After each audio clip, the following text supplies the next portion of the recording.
Hey guys, in this video I'm going to show you how to quickly create a mail.com account. If you find this video helpful, please consider to like this video and subscribe to my channel. In saying that, let's just jump straight into this video. Okay, so what we need to do is head on over to mail.com, and now once you're over here on mail.com, we will see two buttons on the far right hand side, sign up or log in. So go ahead and click on the sign up button.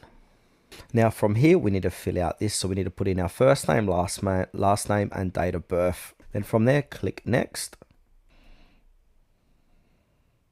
Then from here we need to choose your email address, so we can choose this tutorial.wiz@mail.com, or we can click onto that, or you can try your own idea. So your desired email, you can edit this if you like. So I'm going to see if I can do this without the dot.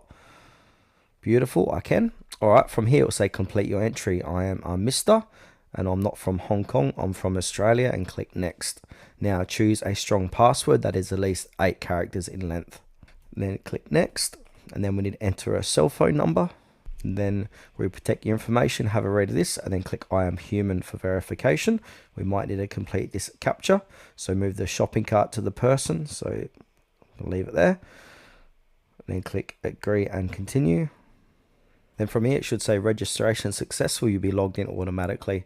Now from here it'll say your mail.com mailbox is currently being prepared for you. So from here I'm going to choose save. So Google Chrome's going to save my password here. Now we need to click on activate your account now. So click on to activate your account. Once you've done that, you're going to come back to mail.com's inbox, and that's how to create a mail.com account.